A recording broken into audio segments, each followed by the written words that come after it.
నాయకులు వాళ్ళ కుటుంబ సభ్యుడిగా దానం నాగేందర్ను చూసిండ్రు కాబట్టి ఆటుపోట్లను ఎదుర్కొని గెలిచి నిలబడ్డాడు దానం నాగేందర్.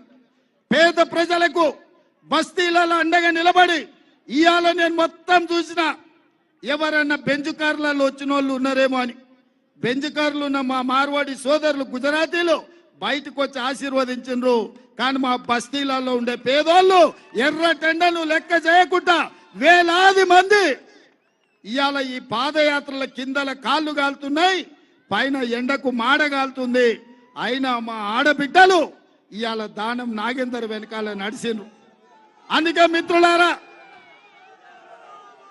మిత్రులారా ఇవాళ మీ ర్యాలీ చూసిన తర్వాత మా వేదిక మీద ఉన్న నాయకుల అండ చూసిన తర్వాత 100% ఈ సికింద్రాబాద్ పార్లమెంటు మీద ఈ గడ్డ మీద కాంగ్రెస్ పార్టీ జెండా ఎగరబోతుంది. దేశంలో కాంగ్రెస్ అధికారంలోకి రాబోతుంది. ఇక పద్మారావు అన్న ఈయనే ఉంటాడు, పక్కనే ఉంటాడు. అన్న మంచోడే, కానీ వాళ్ళ గురువే ఉన్నాడు కదా. ఇక ఆ పిట్టల ద్వారా నమ్ముకుంటే పద్మన్న బాగుపడ్డట్టే.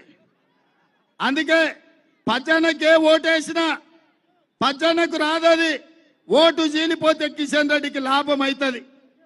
పచ్చన్నని గెలిపియనికే కాదు, పరిపతున్న పచ్చన్న ఇజ్జతియనికే కేసీఆర్ ఎన్నికల్లో పోటీ పెట్టిండు.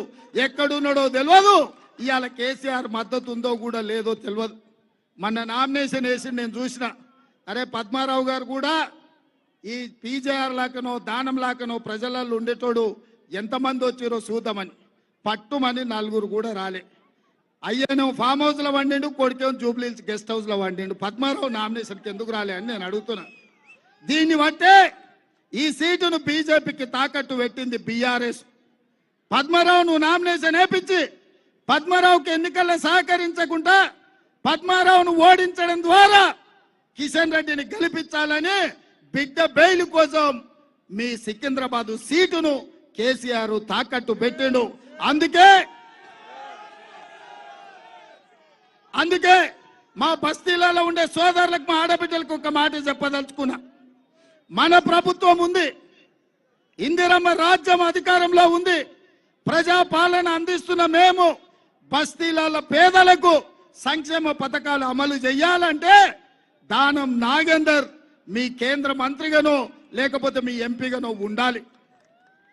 ఇవాళ మీ బస్తీలలో మీ కష్టాలు అడగాలన్నా, మీ కష్టాలు తీరవాలన్నా, మీకు మీ ఇంటికి 200 యూనిట్లు ఉచిత కరెంటు ఇవ్వాలన్నా, 500 రూపాయలకే మీకు సిలిండర్ ఇవ్వాలన్నా, ఇందిరమ్మ ఇండ్లు లేని పేదలకు రావాలన్నా, ఆర్టీసీ బస్సుల్లో మా ఆడబిడ్డలు ఉచితంగా హైదరాబాదే కాదు తెలంగాణ రాష్ట్రం నలుమూలల అమ్మగారింటికి పోయినా అత్తగారింటికి పోయినా గుట్టకు పోయి దైవ దర్శనం చేసుకోవాలన్నా ఆర్టీసీలో ఉచిత ప్రయాణం మా